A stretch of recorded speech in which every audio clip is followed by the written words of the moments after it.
Hi hello आणि नमस्कार मंडळी, कसे आहात सगळेजण. तर हे बघा, उन्हाळ्यात अजून चालू पण नाही झालं तोपर्यंतच पाऊस यायला सुरुवात झालं. तर हे बघा, काल ना 3 वाजेपर्यंत खूप छान असं कडक ऊन पडलं होतं आणि 3च्या नंतर अचानक पाऊस यायला सुरुवात झाली आणि पाऊस पण असा साधासुद्धा नाही, एकदम मोठा जोरात पाऊस यायला लागला. तर आता बघा, पावसाचं वातावरण असलं का भजे वडापाव असे खायचं खायचं क्रेविंग होतंच. तर चला म्हणलं आज छान अशी काट्यात म्हणजे कांदा भजी करूया, कडक असे मस्तमध्ये. तर मी छान असं पीठ वगैरे मळून घेतलं, छान मिक्स करून घेतलं त्याला आणि चला म्हणलं आता मस्तपैकी सोडून घेऊया. तर भजे तर तयारच होत आहे तिकडं. तोपर्यंत भजेच्या वासानं पिलूचे पप्पा म्हणतात, झालं का गं, झाली का तयारी, चला जेवण करायला. असं काही नवीन पदार्थ बनवला किंवा असा काही चांगला पदार्थ बनवला ना तर लगेचच घरातील माणसांना भूक लागते.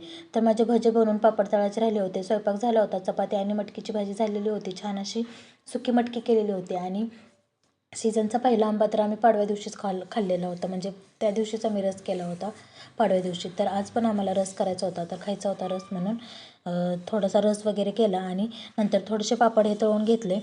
आणि हे गऱ्याचे पापड आहेत, तुम्हाला मी सांगितलं होतं ना की हे पापड मी गऱ्याचे बनवलेले आहेत. फक्त एक वाटी गरा घेतला होता आणि त्यापासून हे बनवलेले होते. खूप मस्त असे पापड फुलत होते आणि खायला पण एकदम छान लागत होते.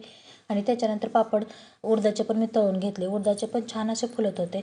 परंतु जे नाचणीचे होते ना ते नाचणीचे अजिबात फुलत नव्हते, त्यामुळे माझं डोकं जरा बंद पडलं. मला असं वाटायला लागलं की मी पापड खार घातलं की नाही घातलं काय माहिती, घाई गडबडीत विसरला की काय काय माहिती, असंच मला वाटायला लागलं.